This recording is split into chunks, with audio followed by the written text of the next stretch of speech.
Assalamualaikum warahmatullahi wabarakatuh. Salam sejahtera bagi kita semua.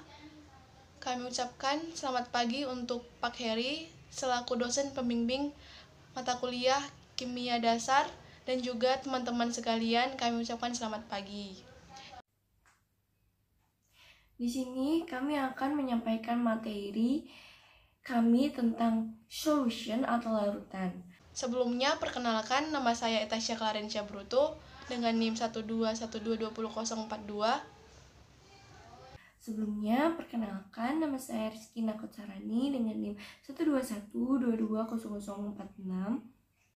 Larutan adalah campuran dua atau lebih zat yang membentuk satu macam fase homogen, di mana setiap zat yang bercampur menyebar secara merata di seluruh campuran. Larutan tersusun dari pelarut atau solvent dan zat terlarut atau solut. Pelarut adalah zat yang digunakan sebagai media untuk melarutkan zat lain yang umumnya berjumlah lebih banyak dibandingkan zat lain dalam larutannya dan dapat berwujud gas atau zat padat. Sedangkan zat terlarut adalah komponen dari larutan yang memiliki jumlah lebih sedikit dari larutannya. Larutan dapat berwujud gas, misalnya udara, padat misalnya kuningan, atau cair misalnya gula udara. Larutan memiliki bentuk fisik sama dengan zat pelarut. Contohnya gula dilarutkan dalam air menjadi larutan gula. Contohnya lagi larutan gas, contohnya air atau udara. Terus larutan cair, contohnya ada air soda, ada air laut. Terus larutan solid atau padat, contohnya ada besi, ada timah, kuningan. Pembentukan larutan. Interaksi antara zat terlarut dan zat pelarut akan menentukan apakah larutan akan terbentuk. Pada fase awal, energi dibutuhkan untuk memisahkan partikel-partikel zat terlarut maupun zat pelarut. Fase berikutnya, energi dilepaskan ketika partikel zat terlarut bergerak di antara partikel zat pelarut. Agar larutan dapat terbentuk, harus terjadi gaya tarik-menarik antara partikel zat pelarut dan partikel zat terlarut. Hal tersebut dimungkinkan jika zat terlarut dan zat pelarut memiliki polaritas yang mirip. Zat-zat yang dilarutkan dapat memiliki sifat-sifat yang sama atau berbeda dengan sifat-sifat zat sebelum dicampurkan. Contohnya NaCl adalah zat padat ionik yang jika dilarutkan dalam pelarut udara akan memiliki sifat yang tidak berbeda dengan sebelumnya, yakni larutan ionik. Akan tetapi, jika HCl yang merupakan senyawa kovalen polar dilarutkan dalam air, sifat kovalennya hilang, kemudian berubah menjadi sifat ionik. Kombinasi zat terlarut dan zat pelarut yang memungkinkan. Jadi larutan dapat dikatakan larutan jika pelarut dan terlarut itu merupakan sama-sama senyawa polar dengan polar atau non-polar dengan non-polar. Jika salah satunya berbeda, polar non-polar atau non-polar dengan polar, maka larutan tidak dapat terbentuk. Larutan dengan zat terlarut ionik dan polar. Pada zat terlarut ionik seperti NaCl terdapat ikatan kuat antara ion positif dan ion negatif Na+ dan Cl-. Air merupakan zat terlarut polar di mana gaya tarik-menarik antar atom hidrogen sangat kuat. Segera setelah NaCl dilarutkan dalam air, NaCl terhidrasi menjadi ion Na+ dan Cl-. Ion positif Na+ tertarik pada ion negatif O2-. Sementara ion negatif Cl- tertarik pada ion positif H+. Contoh lain adalah senyawa molekuler polar seperti metanol CH3 OH terlarut dalam air. Larutan dengan zat larut nonpolar. Senyawa dengan molekul nonpolar seperti iodin, I2, minyak, dan lemak tidak larut dalam air karena tidak ada gaya tarik-menarik antara partikel zat terlarut nonpolar dan zat pelarut polar. Zat terlarut nonpolar membutuhkan pelarut nonpolar agar larutan dapat terbentuk. Dapat kita lihat contohnya, yaitu MgNO32 bereaksi dengan H2O menghasilkan Mg2+ ditambah 2NO3 negatif. Ini adalah elektrolit kuat di mana reaksinya adalah reaksi satu arah. Kalau satu arah itu tidak dapat membentuk kembali senyawanya. Yang untuk kedua itu elektrolit lemah. Ini sangat mudah sih teman-teman menentukannya. Untuk elektrolit lemah itu HF menghasilkan HF plus ditambah F negatif. Itu adalah reaksi dua arah. Kenapa reaksi dua arah? Karena di mana HF dapat membentuk kembali H plus ditambah F negatif itu, sehingga tanda panahnya itu adalah dua arah. Nah, si HF ini dapat membentuk kembali si H plus ditambah F negatif ini. Nah, makanya itu adalah dua arah. Yang ketiga itu adalah non-elektrolit. Non-elektrolit ini kan tidak dapat membentuk senyawanya, sehingga senyawa ini bersama senyawa ini sama. Nah, seperti itu teman-teman. Jadi teman-teman itu tidak tahu cara menentukan elektrolit kuat, lemah, dan non-elektrolit kan. Nah, kita mempunyai beberapa cara untuk menentukan larutan elektrolit kuat, non-elektrolit, dan elektrolit lemah. Yang pertama itu adalah larutan asam kuat. Itu hanya terdiri dari 7 larutan. Yang pertama adalah asam klorida, yang kedua asam nitrat, yang ketiga asam sulfat, yang keempat asam klorat, yang kelima asam perklorat, yang keenam asam bromida, yang ketujuh asam hidrogen iodida. Nah, larutan asam ini termasuk ke dalam larutan elektrolit kuat. Nah, yang kedua adalah larutan basa kuat. Basa kuat ini dapat dilihat dari unsur dua kolom pertama tabel periodik yang digabungkan dengan hidroksida ataupun OH. Contohnya adalah natrium. Natrium kalau digabungkan dengan hidroksida akan menghasilkan NaOH. Itu adalah larutan elektrolit lemah. Contoh lainnya adalah lithium hidroksida, kalium hidroksida, barium hidroksida. Larutan basa kuat tersebut termasuk ke dalam larutan elektrolit kuat, teman-teman. Nah, selanjutnya adalah nomor 3, larutan garam termasuk ke dalam larutan elektrolit kuat. Contohnya adalah NaCl. NaCl itu adalah termasuk larutan kuat, teman-teman.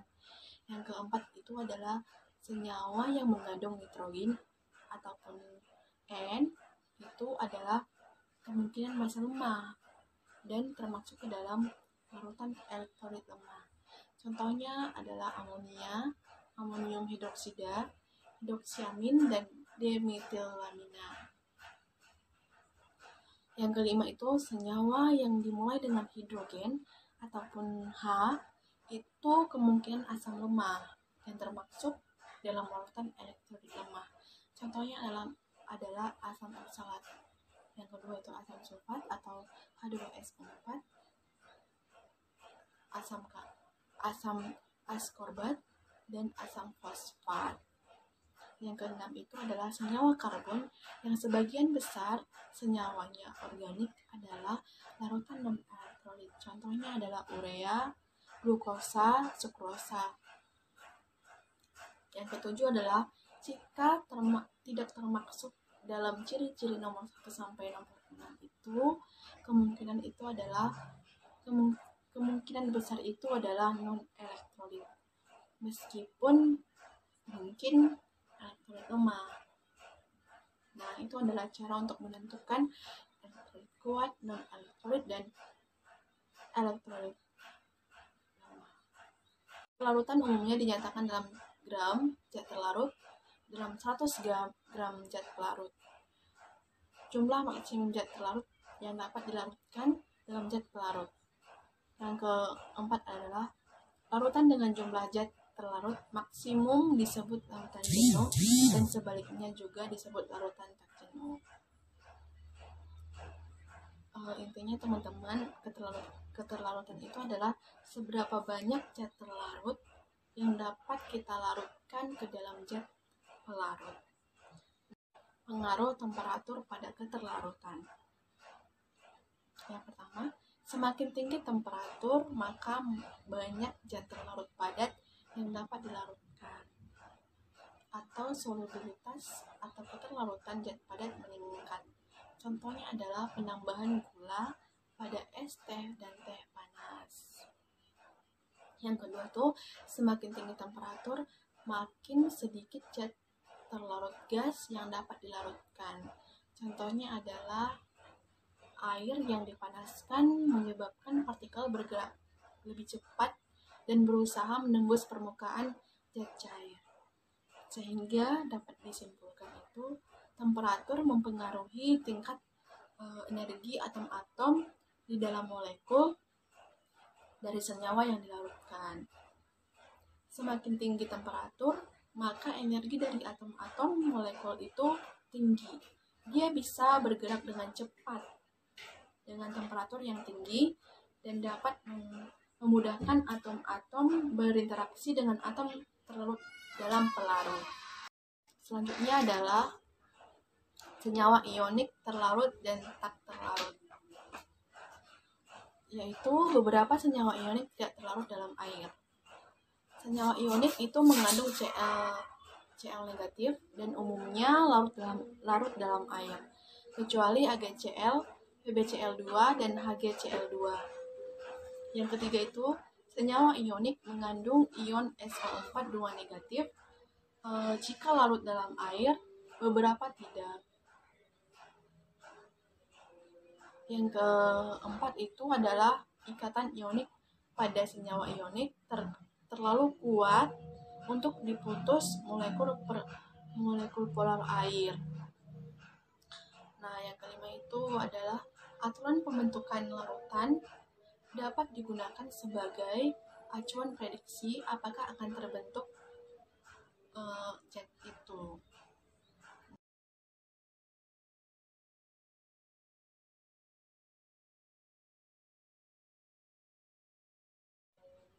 Menurut Henry Leo, solubilitas gas dalam cair secara langsung terkait dengan tekanan gas tersebut di atas permukaan zat cair.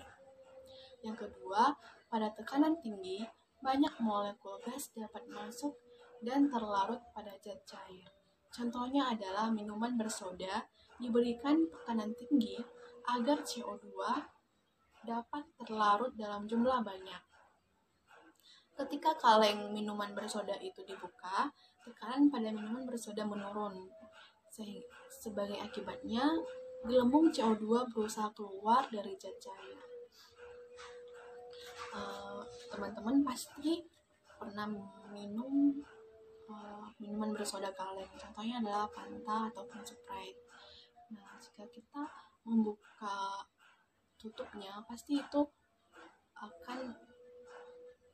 gelembung-gelembung gasnya akan keluar, bukan? Nah, itu adalah contoh pengaruh dari tekanan tinggi karena banyak molekul gasnya tadi, teman-teman. Yang selanjutnya adalah aturan keterlarutan. Garam-garam yang larut. Yang pertama, semua garam dari logam alkali dapat larut. Yang kedua, semua garam ion amonia ataupun Na4+ dapat terlarut. Yang ketiga, semua garam dari anion berikut ini larut. Contohnya adalah ion nitrat NO3 negatif, ion klorat ClO3 negatif, ion perklorat ClO4 negatif, dan ion asetat C2H3O2 negatif. Selanjutnya adalah garam yang umumnya larut dengan beberapa pengecualian, yaitu nomor 4, semua klorida, bromid, dan iodid larut kecuali Ag+, Pb2+, dan Hg2+. Perhatikan bahwa air raksa pada keadaan bilangan oksidasinya adalah +1 berada sebagai ion diatomik Hg2+. Nomor 5, semua sulfat ataupun SO2 negatif larut kecuali dari Ca2+, Sr2+, dan Ba2+, dan Pb2+. Selanjutnya adalah nomor garam yang umumnya terlarut dengan beberapa pengecualian. Semua oksidasi logam tak larut kecuali oksidasi logam alkali Co2+, Sr2+, dan Ba2+. Ingat bahwa oksidasi logam adalah anhidrida basa yang bila bereaksi dengan air akan memberikan ion hidroksida. O2 ditambah H2O menghasilkan 2OH negatif. Sebab itu, oksidasi logam yang larut bila bereaksi dengan air dalam larutan akan memberikan hidroksidasinya, misalnya adalah CaO plus H2O menghasilkan C2 plus ditambah 2OH negatif. Yang ketujuh, semua hidroksida tak larut kecuali hidroksida dari logam alkali C2+, Sr2+, dan Ba2+. Yang kedelapan itu adalah semua karbonat CO3+, fosfat PO4 3-, sulfida S2-, dan sulfit dikecualikan sudah diketahui karena telah diketahui bahwa semua garam amonium dan garam logam alkali adalah larut. Aturan solubilitas itu dapat kita lihat dalam tabel berikut ini. Ionic compounds-nya adalah K2S. Solubilitas in water adalah soluble. Reasoningnya adalah contains K+. Dan teman-teman dapat melihat yang lain dalam tabel berikut jika kurang jelas. Nah, yang selanjutnya adalah pembentukan endapan. Yang pertama itu, aturan solubilitas dapat digunakan untuk memprediksi pembentukan endapan pada larutan ketika dua larutan mengandung zat terlarut dicampurkan. Contohnya adalah NaCl dicampur dengan AgNO3. Teman-teman dapat melihat tabel berikut ini. Ag plus ditambah Cl negatif akan menghasilkan produk AgCl dan solubnya adalah 0. Yang kedua adalah Na plus ditambah NO3 negatif, produknya adalah NaNO3. Ag plus ditambah NO3 negatif dan Na plus ditambah Cl negatif itu adalah Ag itu berpasangan dengan Cl dan NO3 negatif itu berpasangan dengan Na plus akan menghasilkan produk baru. Untuk Ag itu menghasilkan produk AgCl dan NO3 negatif itu menghasilkan produk NO3 negatif, Na plus, Na, NO3 negatif, NO3.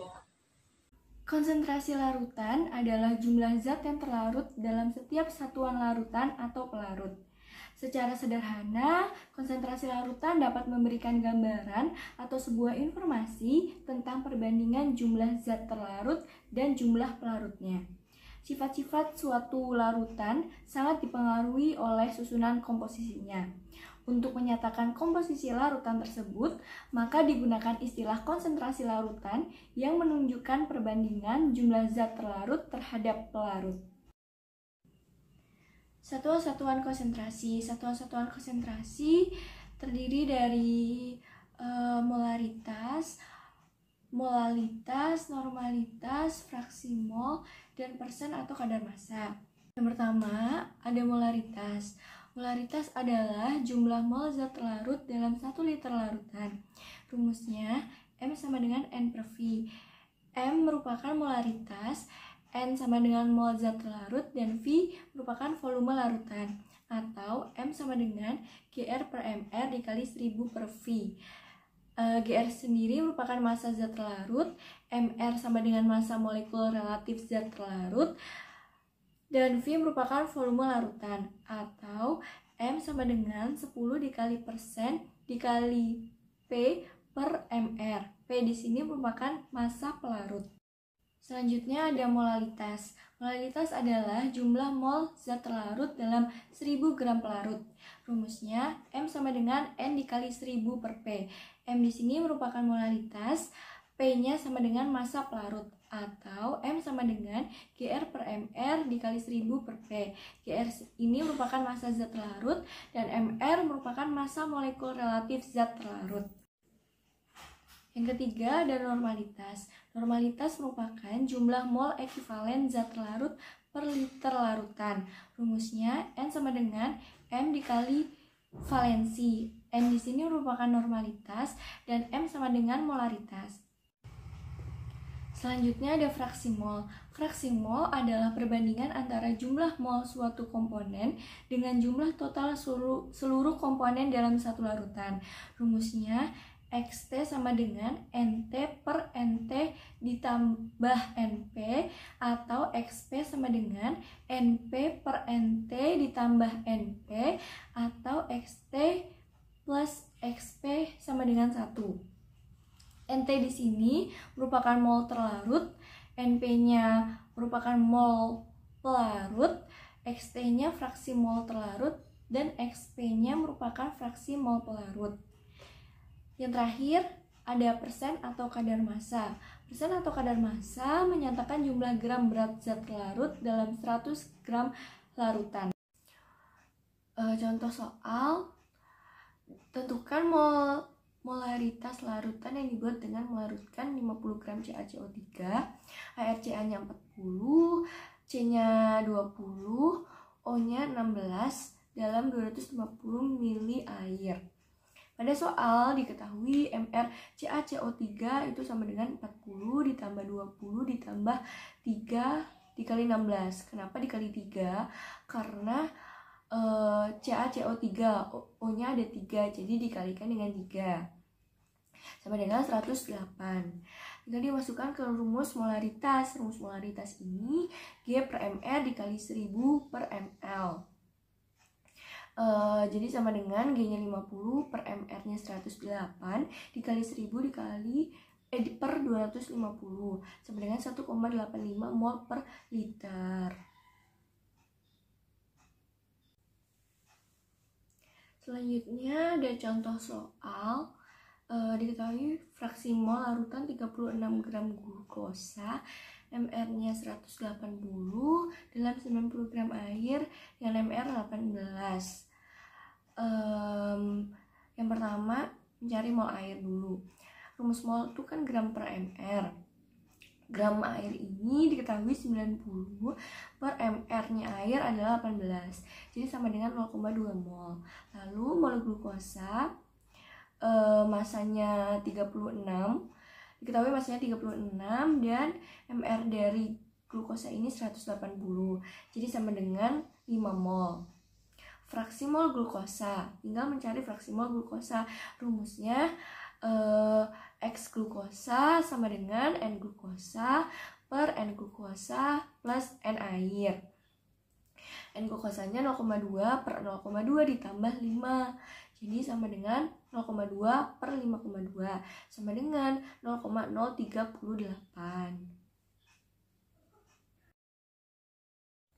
Pengenceran larutan. Pengenceran larutan adalah proses penurunan konsentrasi larutan dengan penambahan zat pelarut untuk menurunkan konsentrasi larutan agar lebih encer dari konsentrasi awalnya. Faktor-faktor yang mempengaruhi proses pengenceran. Yang pertama, Pengaruh ion aneka ragam. Telah diketahui bahwa banyak endapan menunjukkan peningkatan kelarutan apabila garam yang tidak mengandung ion yang sama dengan endapan ada di dalam larutan. Pengaruh ini dinyatakan dengan bermacam-macam.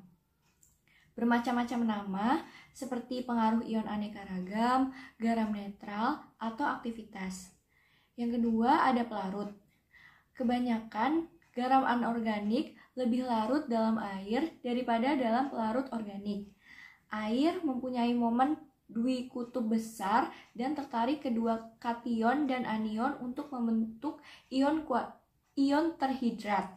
Kita telah menunjukkan misalnya bahwa ion hidrogen dalam air terhidrasi sempurna dengan membentuk ion H3O+. Semua ion pasti terhidrasikan sampai beberapa jauh dalam larutan berair dan energi yang dilepaskan oleh interaksi ion dan pelarut membantu mengatasi gaya tarik yang mencoba menahan ion-ion di dalam kisi padatan. Selanjutnya ada suhu. Kebanyakan garam anorganik yang kita minati bertambah kelarutannya apabila suhu dinaikkan. Biasanya menguntungkan untuk melakukan proses pengendapan titrasi dan pencucian dengan larutan panas. Partikel besar dapat dihasilkan, penyaringan lebih cepat, dan kotoran terlarut lebih mudah. Selanjutnya ada pengaruh ion senama atau sejenisnya. Sebuah endapan biasanya lebih larut dalam air murni daripada dalam sebuah larutan yang mengandung salah satu ion dari endapan. Dengan kehadiran ion sama yang sangat berlebihan, kelarutan suatu endapan mungkin sangat lebih besar daripada harga yang diramal oleh tetapan hasil kali kelarutan. Selanjutnya ada pengaruh ion membentuk kompleks. Kelarutan suatu garam yang sedikit larut juga tergantung pada konsentrasi dari zat-zat yang membentuk kompleks dengan kation garam. Hasil hidrolisa seperti dikatakan di atas merupakan suatu contoh yang reaksi membentuk kompleksnya adalah ion hidroksida. Reaksi pembentuk kompleks yang biasa ditinjau di bawah kepala judul seperti ini adalah molekul netral dan anion. Keduanya tidak sama dan sama dengan endapan. Selanjutnya ada pengaruh hidrolisa. Dalam bab terdahulu, kita membatasi pembicaraan kita pada larutan-larutan dengan keasaman cukup tinggi. Sedemikian rupa hingga anion asam lemah tidak merubah pH secara nyata. Selanjutnya ada pengaruh pH. Kelarutan garam dari asam lemah tergantung pada pH larutan. Beberapa contoh yang lebih penting dari garam-garam demikian dalam kimia analitik ialah oksalat sulfida, hidroksida, karbonat, dan fosfat. Ion hidrogen bereaksi dengan anion garam untuk membentuk asam lemah. Dengan demikian, meningkatkan kelarutan garam. Rumus pengenceran larutan. Rumusnya M1 dikali V1 sama dengan M2 dikali V2. M1 merupakan molaritas larutan sebelum pengenceran, V1 merupakan volume larutan sebelum pengenceran, M2 molaritas larutan setelah pengenceran, dan V2 volume larutan setelah pengenceran. Nah, selanjutnya terdapat contoh soal tentang pengenceran larutan. Di sebuah laboratorium terdapat larutan NaOH 100 ml pekat dengan konsentrasi 3M yang akan diencerkan dengan penambahan 500 ml udara. Tentukanlah konsentrasi larutan NaOH setelah melalui proses pengenceran. Diketahui V1 100 ml. V1 ini volume larutan pekat mula-mula sebelum diencerin. M1 sama dengan 3M, konsentrasi larutan pekat mula-mula. X-nya 500 ml. X-nya ini merupakan jumlah larutan pelarut yang ditambahkan. Yang ditanyakan ini M2 atau konsentrasi larutan encer. Konsentrasi larutan setelah diencerkan. Tinggal dimasukin ke rumus. V1 dikali M1 sama dengan V1 ditambah X dikali M2. Ditambah X ini karena akan ditambahkan 500 ml larutan. Jadi sama dengan 100 dikali 3 sama dengan 100 ditambah 500 dikali M2 yang dicari. Jadi M2 nya sama dengan 0,5 mol. Volume dan konsentrasi larutan dalam reaksi kimia yang menentukan jumlah mol substansi yang terlibat dalam reaksi kimia. Titik beku. Titik beku adalah suhu di mana pelarut cair dan pelarut padat berada pada kesetimbangan sehingga tekanan uap keduanya sama. Dapat dilihat bahwa tekanan uap larutan lebih rendah daripada tekanan uap pelarut murni. Hal ini menyebabkan penurunan titik beku larutan lebih rendah dibandingkan dengan penurunan titik beku pelarut murni. Selisih temperatur titik beku larutan dengan titik beku pelarut murni disebut penurunan titik beku. Kenaikan titik didih. Titik didih adalah suhu atau temperatur ketika tekanan uap sebuah zat cair sama dengan tekanan eksternal yang dialami oleh cairan. Titik didih adalah temperatur di mana tekanan uap sama dengan tekanan atmosfer. Selama gelembung terbentuk dalam cairan, berarti selama cairan mendidih, tekanan uap sama dengan tekanan atmosfer. Karena tekanan uap konstan, maka suhu dan cairan yang mendidih akan tetap sama. Penambahan kecepatan panas yang diberikan pada cairan yang mendidih hanya menyebabkan terbentuknya gelembung uap air lebih cepat. Cairan akan lebih cepat mendidih, tapi suhu didih tidak naik. Jelas bahwa titik didih cairan tergantung dari besarnya tekanan atmosfer. Titik didih merupakan satu sifat lagi yang dapat digunakan untuk memperkirakan secara tak langsung berapa kuatnya gaya tarik antara molekul dalam cairan. Cairan yang gaya tarik antar molekulnya kuat, titik didihnya tinggi, dan sebaliknya, bila gaya tarik lemah, titik didihnya rendah. Penerapan titik beku. Yang pertama, etilen glikol yang ditambahkan ke dalam cairan radiator mobil dan garam dapur yang digunakan pada pembuatan es putar. Penerapan titik didih. Ada distilasi atau penyulingan minyak bumi dan menambahkan garam saat memasak. Rumus titik beku dan titik didih. Titik beku rumusnya delta TF sama dengan TF larutan min TF pelarut. Delta TF atau delta TF sama dengan KF dikali M. Keterangannya, delta TF sama dengan penurunan titik beku, KF-nya ketetapan titik beku pelarut, dan M-nya sama dengan molaritas. Titik didih, rumus titik didih delta TB sama dengan TB larutan dikurangin TB pelarut. Atau delta TB sama dengan KB dikali M. Delta TB ini merupakan penurunan titik didih, KB-nya tetapan titik didih pelarut, dan M-nya merupakan molaritas. Selanjutnya ada contoh soal. Hitunglah titik beku larutan yang mengandung 2 gram kloroform dengan MR sama dengan 119 gram per mol yang dilarutkan ke dalam 50 gram benzema. KF benzemanya ini diketahui 5,12 derajat Celcius per mol dan TF benzema ini 5,45 derajat Celcius. Pada soal ini diketahui GR-nya 2 gram, MR-nya 119 gram per mol, P-nya 50 gram, KF-nya 5,12 derajat Celcius per mol, dan TF derajatnya 5,45 derajat Celcius. Di rumusnya delta TF sama dengan KF dikali M.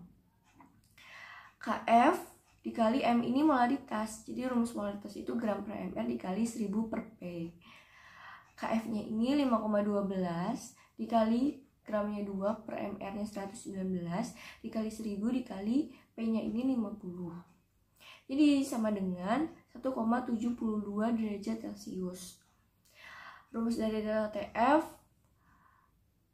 sama dengan ini kan yang diketahui delta TF. Nah, yang dicari itu TF. Delta TF. Jadi delta TF sama dengan TF derajat dikurangin TF. Atau TF sama dengan TF derajat dikurangin delta TF. Jadi tinggal dimasukin TF derajatnya 5,45 dikurangin delta TF. Delta TF-nya 1,72. Jadi TF-nya sama dengan 3,73 derajat Celcius.